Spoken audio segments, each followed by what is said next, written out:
On the not-so-wonderful side of this technology lie more disturbing potentials. We can now build viruses from their genomes. We have already been able to create the first synthetic polio virus. And this technique could be used to recreate terrible viruses from our past, like Ebola and the 1918 flu strand that killed up to 40 million people. What is even more worrisome is that there are easier ways of recreating microbes. You can simply add the right genes to a close relative. That raises fundamental questions about the wisdom of publishing the genomes of deadly pathogens. To recreate polio, the team at Stony Brook University in New York bought bits of the sequence from companies that make any piece of DNA to order. At the moment, only short stretches of DNA can be custom made, so the team had to assemble a genome, which is about 7,500 base pairs long, by stitching together about 100 separate sequences. When copies of the genome were made into RNA in a quick lab reaction and put together in a vial full of cellular components that mimic the human cell, out came perfectly formed viral particles. Dramatic as it sounds, this was not a scientific tour de force. All the steps are routinely followed in thousands of labs worldwide. That means anyone armed with the knowledge of a virus's sequence, some science training, and a few common tools could recreate the virus in a test tube. What seems shocking to most people is that, suddenly, it's a reality.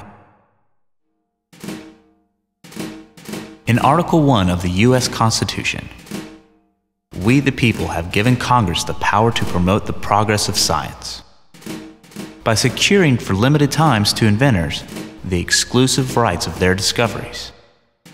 And this has led to the patent process. But it may come as a surprise to you that genes, human genes, can be patented. The patenting of genetic sequences raises a number of troublesome issues, ranging from individual privacy concerns to controversies over whom should control the use of DNA sequences. Scientists working with gene sequences must avoid making, using, or selling gene sequences that are covered by a patent, since a finding of infringement would result in the court assessing damages and possibly devastating injunctions. It is true that some gene patents are reasonable and productive. The gene that encodes insulin, for example, has been patented, and almost all of the insulin produced in the world today is made under that patent. So people's lives are being saved as a result of that patent. But the rush to patent every new DNA sequence has resulted in a speculative and trivial patents on gene sequences. These patents are now having the opposite effect from that intended by the Constitution. Many times the owner of the gene patent have no intention of developing medicines based on that gene. And the fact that there exists a patent on that gene prevents legitimate researchers from wanting to explore that gene because of the fear of patent infringement. The U.S. office is trying to react to these difficulties, but public knowledge and oversight is a must in this sensitive area.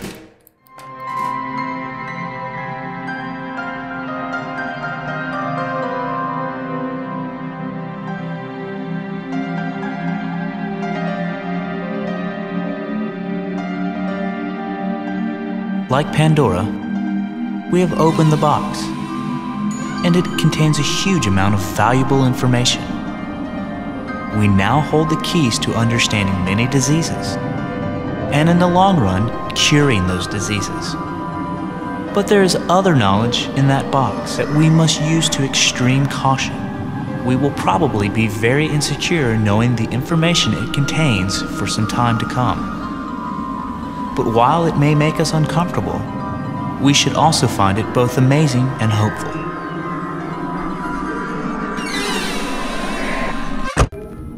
Well, Kevin, what did you think of that?